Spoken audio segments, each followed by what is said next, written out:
Jean Bosco voit le jour en 1815 près de Turin. Un petit village, les Béquilles, une mère aimante, une famille pauvre et éprouvée. Son père meurt alors qu'il n'a que 2 ans.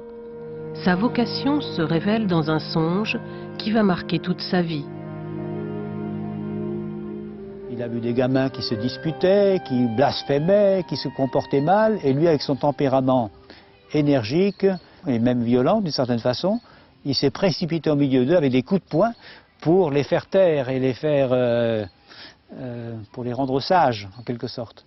Et à ce moment-là, il aperçoit un homme extraordinaire, de blanc vêtu. Certainement, c'était le Christ. Le Christ lui dit, cet homme lui dit, c'est pas avec des coups de poing que tu vas pouvoir les changer. C'est par une autre méthode. Faut qu'ils deviennent tes amis. Fais-toi ami avec eux. Gagne leur affection, gagne leur cœur par la charité, par l'amour, l'affection, par la douceur. Et alors tu pourras leur faire du bien, tu pourras les changer. Mais comment je vais faire? Je ne sais pas faire, je n'ai aucune formation, etc. Mais je vais te donner, je t'indiquer quelqu'un, une personne qui va t'aider. Et à ce moment-là apparaît cette dame extraordinaire, resplendissante. Voilà la conseillère, l'éducatrice, la formatrice de Jean Bosco. Et c'est le premier rêve donc, de Don Bosco à l'âge de 9-10 ans, un rêve de vocation. Joyeux et généreux, Jean est déjà bien décidé à s'occuper des enfants abandonnés. Il avait sûrement un caractère fort et en même temps tendre.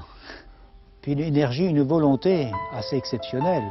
Donc il a survécu à bien des épreuves de santé, d'opposition, de difficultés de toutes sortes. Jean est toujours entouré d'enfants, attirés par ses histoires, ses jeux et ses chants. Une partie du temps qu'il leur consacre est déjà réservée au catéchisme. À 20 ans, il entre au séminaire. Il est ordonné prêtre 6 ans plus tard. Son lieu de mission, Turin. Le contact avec les jeunes qui errent dans les faubourgs malfamés le bouleverse. Une rencontre en particulier va marquer le point de départ de son œuvre. Il rencontre un jeune de 15-16 ans, désœuvré, qui rôde dans une église, dans une sacristie. Le sacristain, l'homme qui est là, le chasse à coups de plumeau. Lui, il se met presque en colère, il dit « Mais qu'est-ce que vous faites là? C'est mon ami !» Il ne l'avait jamais rencontré, mais a priori, un jeune, c'est un ami pour Don Bosco. Le jeune garçon revient le lendemain. Il n'est pas seul. 1 an plus tard, Jean Bosco ouvre un foyer pour les jeunes sans-abri. Il compte 15 internes en 1848. Ils sont 600 13 ans plus tard. Le Val-d'Occo est né. Orphelin, prédélinquant, enfants malheureux dans leur famille, avec l'aide de sa mère venue l'épauler, il leur offre le gîte et le couvert, les aide à acquérir une formation ou à suivre des études.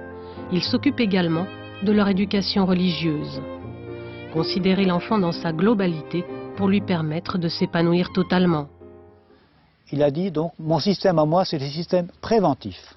Donc prévenir, expliquer, dialoguer, montrer l'affection. Don Bosco formera les Salésiens, sa congrégation, et aussi les sœurs salésiennes, non pas avec des personnes déjà formées, avec des adultes formés, mais à partir de ces enfants, de ces jeunes. C'est à eux qu'il va suggérer la vocation de s'occuper aussi des jeunes comme il l'a fait. Fondée en 1859, la congrégation prend le nom de Salésienne, en hommage à saint François de Sales, que Jean Bosco admire pour sa douceur et sa bonté. Avant même sa mort, les premiers missionnaires sont envoyés à Nice puis en Patagonie. Ils essaiment rapidement dans le monde entier.